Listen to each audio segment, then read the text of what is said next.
Hello, I'm Clark Crawford, and welcome to my first live stream.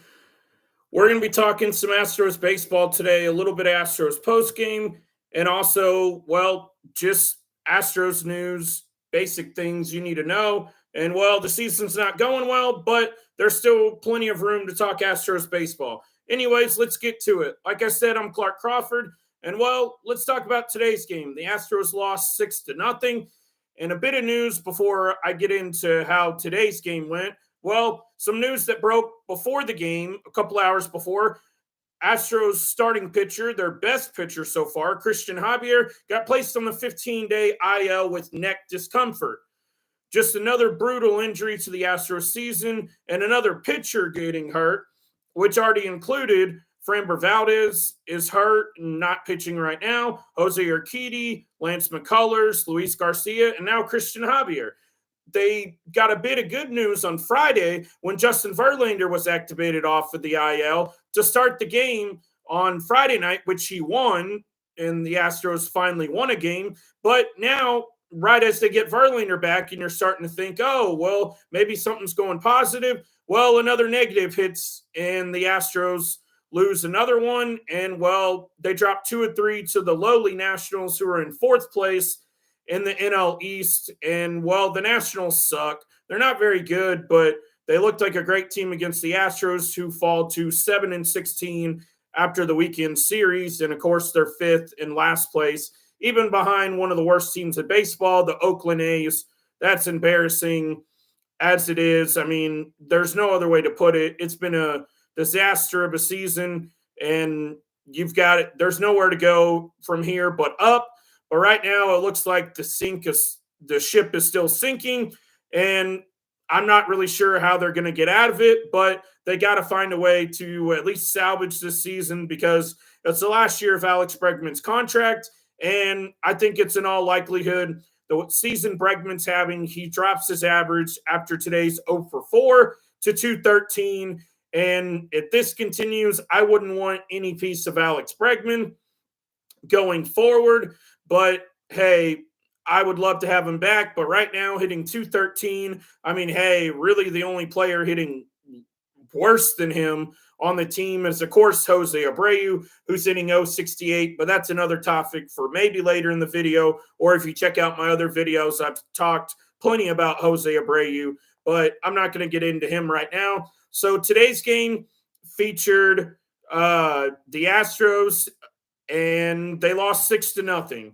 They only had one runner reach second base, and let me tell you, if you only have one runner all game, which was Victor Caratini, who got on base and then with a single and then advanced to second on a wild pitch, you're not going to win games when you're, you're not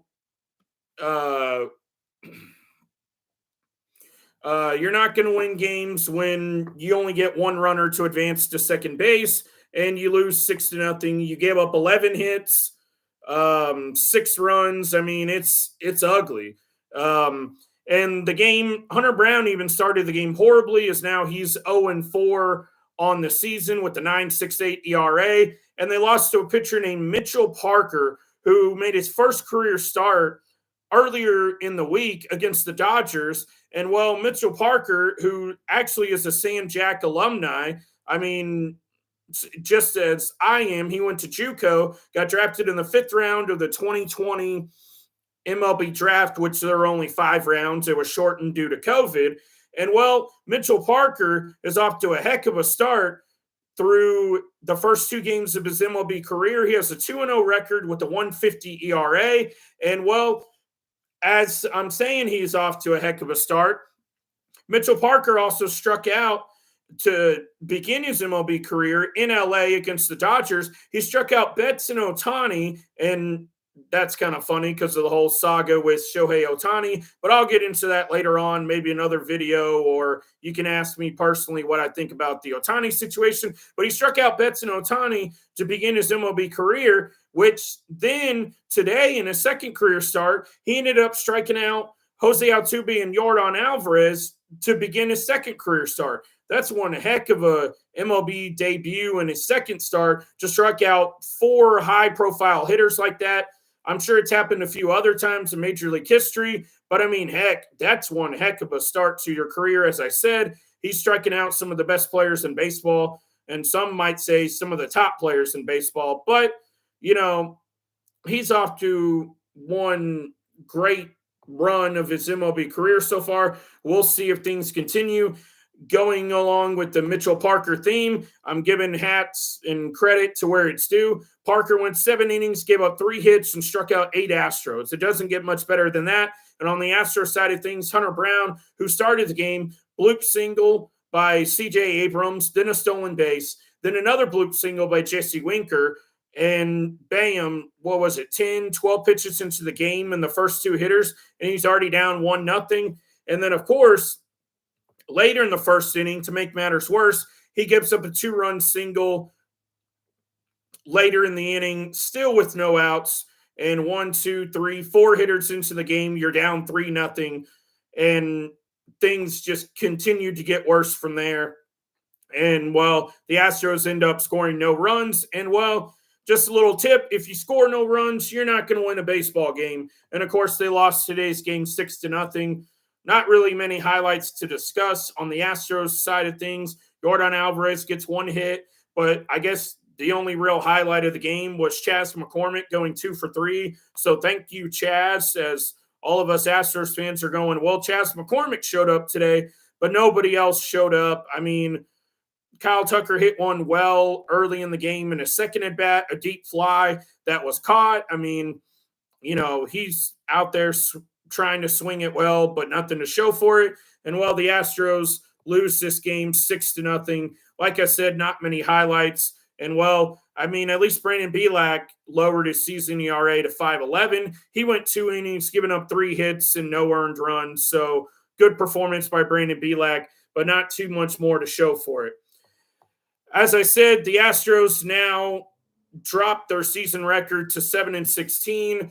I mean, how much worse can it get? They've already hit rock bottom. They're 5th in the AL West. Alex Bregman, as I mentioned, he's hitting .213 on the year in a contract year. I thought after his hot start to spring training, Alex Bregman might have a really good season, or at least good first month of the year, but he continues every single season of his MLB career to start slow. But other than his rookie year, where, he was, about 0 for 30, 0 for 28, somewhere around there to start his MLB career, and then finally got a bloop single. He doesn't quite look that bad, but this is not the Alex Bregman we're accustomed to. Alex Bregman's a .270 or so lifetime hitter, and usually he at least shows a little bit of pop, but Alex Bregman is showing no real pop. He has a couple doubles on the year, but just a bunch of singles, really, and it looks concerning. Now, I understand you're only 23 games into the season, but you've got to find something, and there haven't been too many positives this year, but one of the positives has been Seth Martinez, of course, Christian Javier, who's now on the IL, and, of course, Ronel Blanco, and Jose Altuve is still hitting .351 after his 0 for 4 today. But the last couple games, even he struggled. And usually when your number one hitter goes 0 for 4, not too many guys seem to follow with a bunch of hits. I mean, obviously you can still win the game, but when you only collect 4 hits in a game, unless you somehow miraculously outscore your opponent 1-0 or 2-0 in that game, you're probably going to lose that game.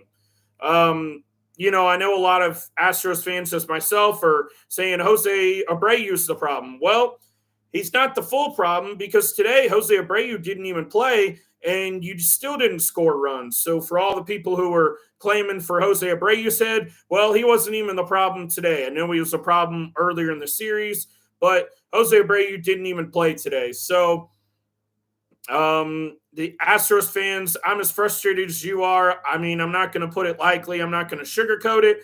But, I mean, hey, it's only 23 games into the season. If you're like me, I'm still going to believe in this team until the last day they would be potentially mathematically eliminated. I know it's hard, but it is only April. The Astros have tended to start slow over this run of 7 consecutive ALCSs.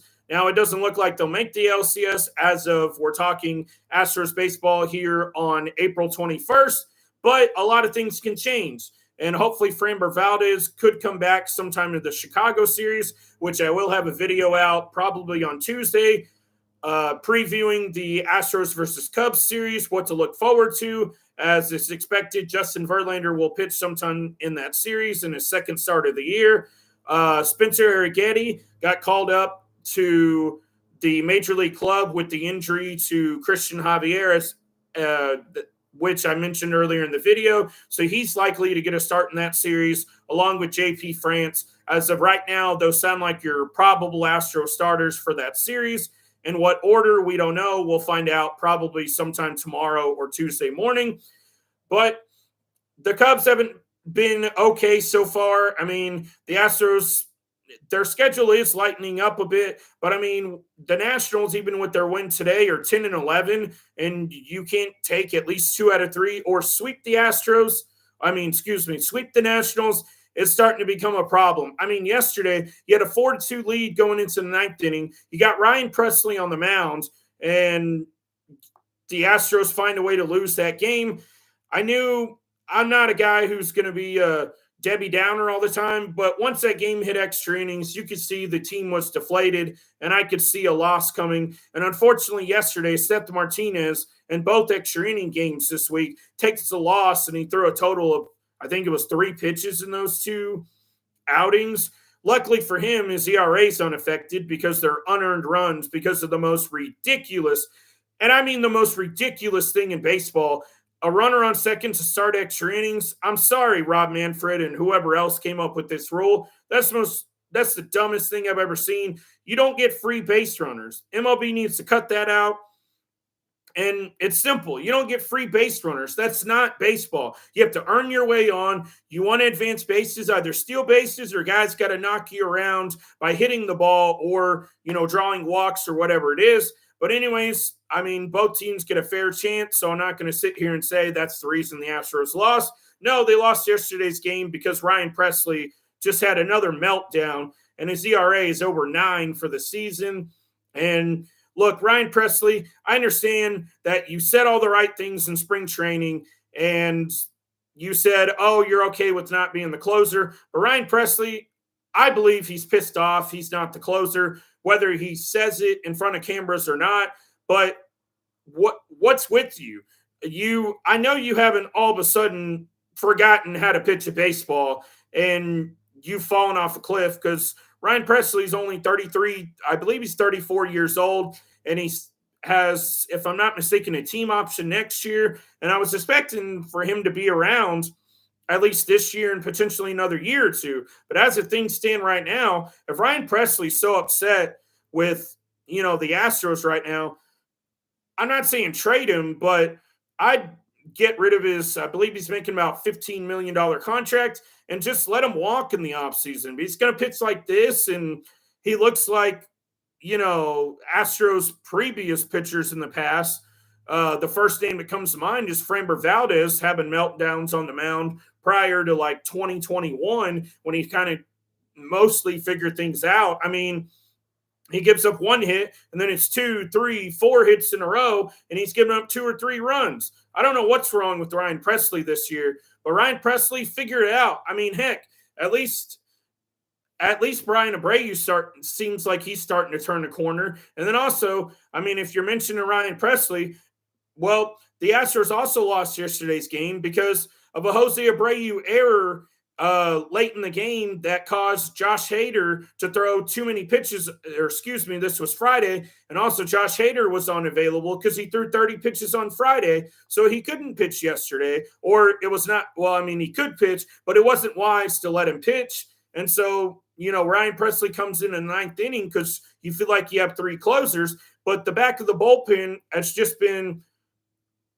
abrupt, and they've all sucked. I mean, everyone's had a meltdown, and they've all pretty much been bad all season long. I mean, there's no other way to put it. I mean, when you have a back end of the bullpen that's supposed to be dominant, and then they end up sucking the whole year, and they've all got sub-5 ERAs, I mean, north of 5 ERAs of your 7th, 8th, and 9th inning guys, well, you deserve to be 7-16 at this point.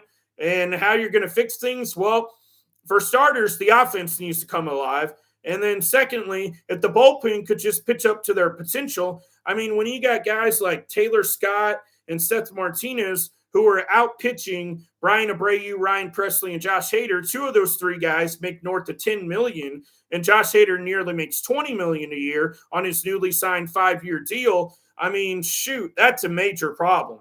And I think I'd start right there. I mean, yeah, a lot of people are going to say, well, you need to get rid of Hunter Brown or this or that. Well, Hunter Brown's here to stay. I'm just letting you know there's no one to replace him right now, because the next guy that's going to go down, if Framber Valdez comes back sometime this week, beginning tomorrow, Monday, which is an off day, but he could still potentially be activated, or he comes back for the Mexico series, which is this next weekend against Colorado, Saturday and Sunday, or if he comes back for the homestand after that.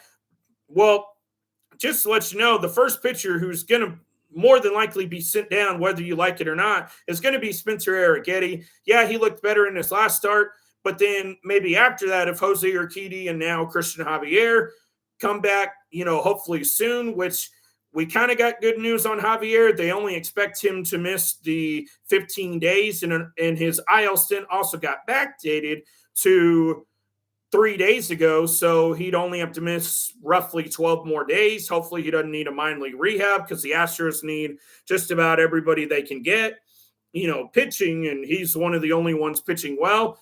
Hunter Brown's probably going to be the second guy to get sent down, or at least to the bullpen. And then third would, as of right now, probably be JP France, because then you'd have Verlander, Urquidy, you'd have Framber and Javier, and then the guy that's staying in the rotation and on the roster guaranteed right now is Ronel Blanco, who now is your best starter right now. I know JV pitched well the other night, but Blanco's had 4 starts on the year already, and all of them have been good. So right now, with the injuries to Javier and Framber and Justin Verlander just coming back, and he's still going to need to ease into things for another start or two as you fully build his pitch count back up. Well, Ronel Blanco is your best starter. So Hunter Brown, not a great performance today, but at least innings 2, 3, and 4, he was better. And I know I posted this on Twitter and everything, and if you want to follow me at Twitter, it's Clark Crawford Sports, like it is here on YouTube. But I was starting to wonder, because he's got rocked in 3 of his 4 starts. Is Hunter Brown tipping his pitches? Because I'm not saying it's a guarantee, and I'm not saying that, I'm not making excuses for Hunter Brown, but was he tipping his pitches in the first inning? Because it seemed like the same thing was happening when he didn't make it out of the first inning against the Royals. Maybe he's doing something, because Hunter Brown's got a live arm, a fastball, and I know his location's not been the best as well, but for him to get shelled like this, it makes me wonder just how, if you remember back in the 2022 World Series, Lance McCullers was tipping his pitches. Exactly what he was doing, I don't have the extensive numbers in front of me or to show like a video or whatever, but it was obvious Lance McCullers was doing something with his glove or his arm, and the Phillies picked up on it and rocked him. But luckily, the Astros, as us fans know, still won that World Series. But Hunter Brown, I don't believe he's this bad of a pitcher. I just believe Hunter Brown's having a bad stretch. Now, how bad of a stretch? Well, it may not even be the worst stretch of his career, as he's now 0-4. But Hunter Brown's got to figure things out, because he's at least going to make a couple more starts. And Hunter Brown's a young arm. He's got a good young live arm, as I've said. I mean, he's only 25 years old. I'm going to believe he's going to figure things out, because, well, the Astros need him to figure things out. He's one of the reasons they're 7-16. I know he had a really good last start, so I need to go back and mention that really he's had 3 bad to horrific starts and then 1 good start. That's my apologies, I remember now. But going back on that, Hunter Brown, well, he's, like I said, he's got to figure it out, or he's going to find himself in the minor leagues quickly. I'd give him 1 or 2 more starts, because, well, there's a lot of guys not pitching well, and you can't just DFA everybody right away or send everybody down to the minors. You have to have quality, viable arms to replace them. And right now, when you have a whole starting rotation of 5 guys that I mentioned at the beginning of the video on the injured list, you can't just, Hunter Brown sent down. Well, Spencer Arrighetti just got called up today. He would be next in line. who else are you going to bring up? Because most Astros fans can't name 90% of the minor league guys. So you tell me right now down below in the comments if you'd like to comment on my live stream here, and I appreciate anybody following and watching, but let me know of anybody who the Astros could call up right now, because I bet, my audience here or most Astros fans can't name another pitcher or quality pitcher that you could call up right now to make a start. Because like I said, Spencer Arrighetti is already up. So name another starting pitcher you could call up, because the one that comes to mind for me that's made a start, and he was as bad as Hunter Brown, he just, had a shorter leash, was Blair Henley. And guess what? You're not going to start Blair Henley in another major league game anytime soon, unless it's a big time desperation and the season goes so bad and everyone gets traded and you have to call him up. But you're not going to start him. So there's nobody else to pitch right now. The only other person you could maybe start in Hunter Brown's place as of April 21st is possibly Brandon Bielak. But Brandon Bielak isn't stretched out. Or you could try Seth Martinez, but neither one of them are stretched out to be starters right now. They can maybe give you 50 pitches, but then you've got to go and dig deep into your bullpen for a whole nother start. That's if your bullpen game would go well. So Hunter Brown's here to stay, whether you like it or not, at least for another couple of weeks. And after that, then we can have the discussion of, well, he's here to stay, and, well, too bad. So then we could potentially have the discussion of sending him down or sending him to the bullpen. So that's my news on Hunter Brown and my tidbit. There's nobody else right now. So I'm not thrilled with it, and I think some kind of change needs to happen with Hunter Brown, but he's here to stay. I'm just here to give you the facts. So the Astros have a 3-game series with the Cubs coming up. And, well, they need some wins on the horizon. Maybe the Cubs series gets them going. And with you being 9 games under 500, it's starting to become the facts of, well, I heard a stat today. The Nationals started the season 9-31, the year they won the World Series back in 2019. A painful memory. I know it hurts me to still bring it up. But I don't think this year's Astro team, if they started 19-31, could afford to start 19-31 and even sniff the World Series, because their division has improved, even though their numbers don't look great. Somebody's going to come alive soon and take over that division and run with it, whether it's the Astros making an improbable 9 games under 500 and now winning the division, which is still possible. Don't get me wrong. It's just unlikely.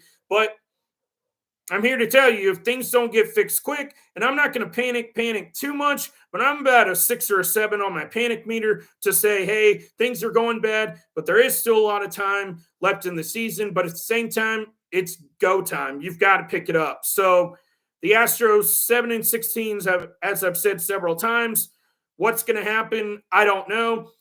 And the other order of business I want to get to, how do y'all think? And comment on any of my other videos. It's heavy Astros talk. It's baseball season. Any of you watching that don't already know, I'm a big Astros fan. I live in Houston, Texas. And, well, how do y'all think Joe Espada's done so far? You can comment, give me a shout out on social media. I gave my Twitter handle earlier in this post, or give me a comment here on YouTube.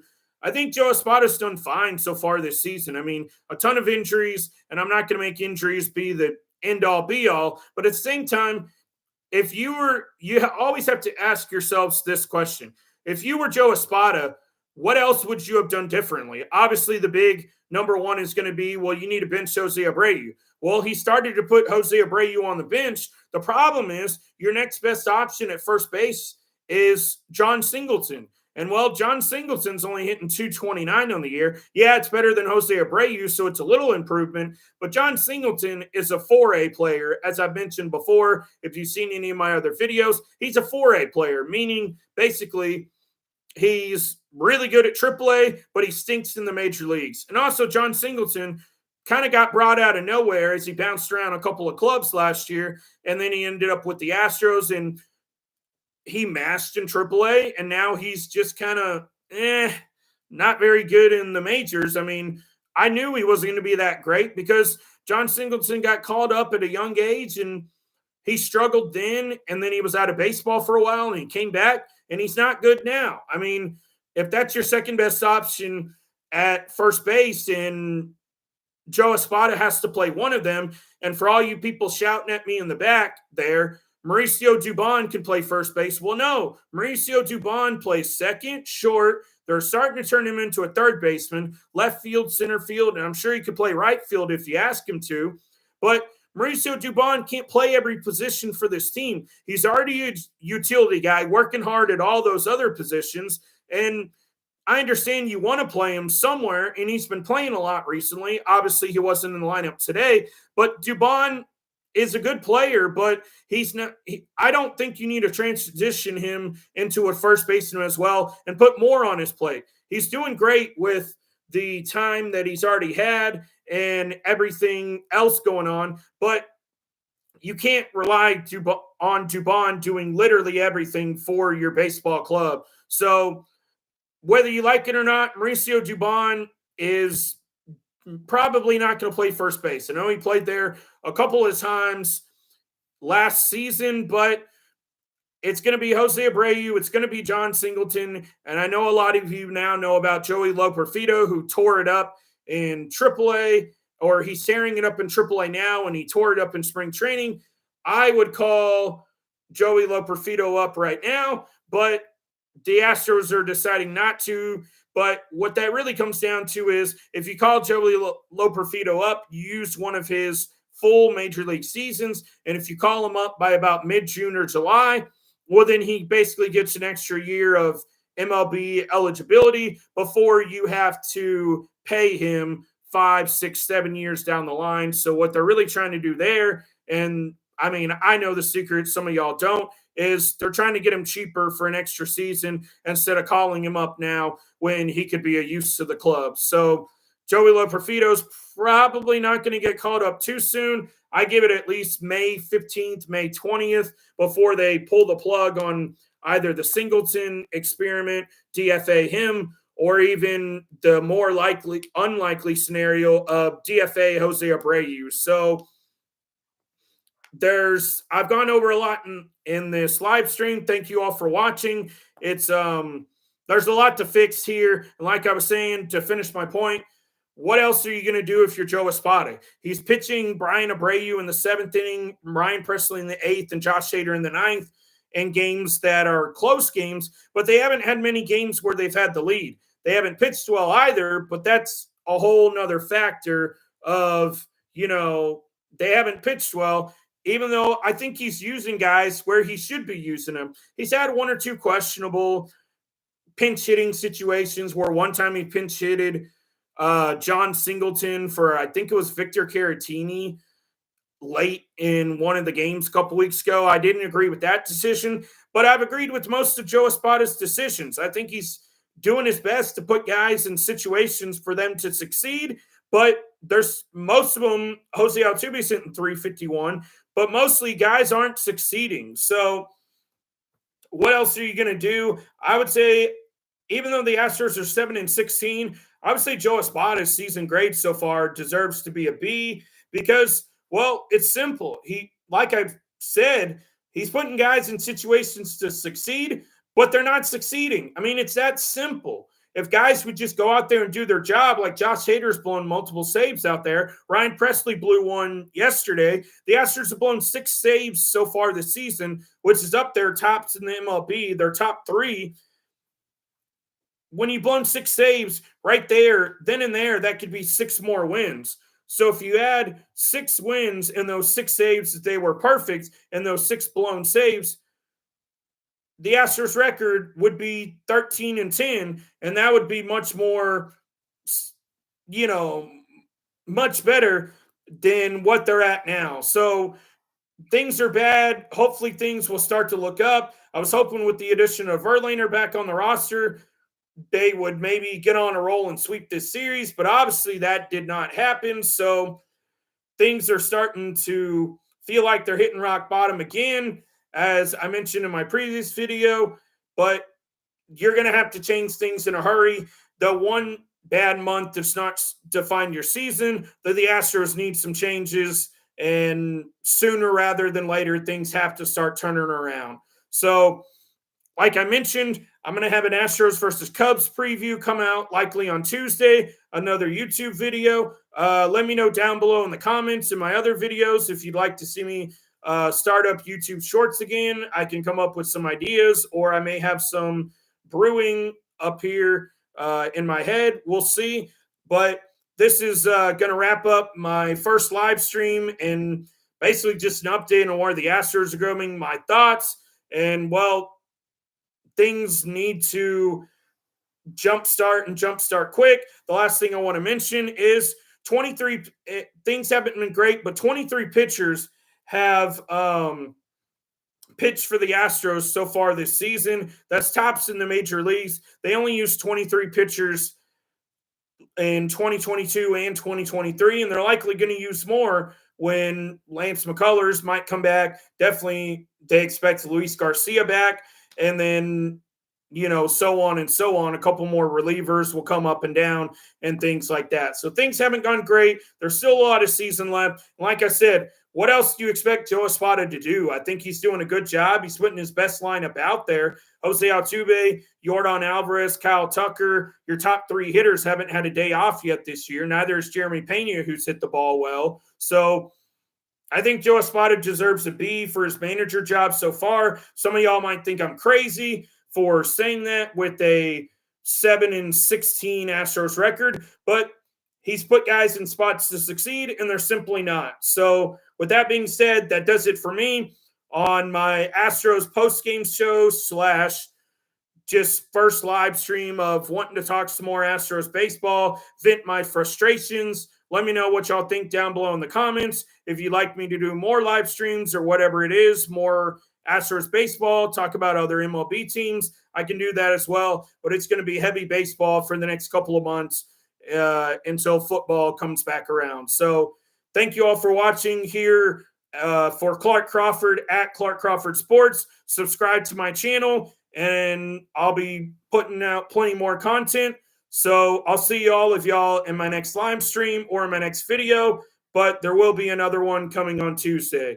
Thank you all for watching.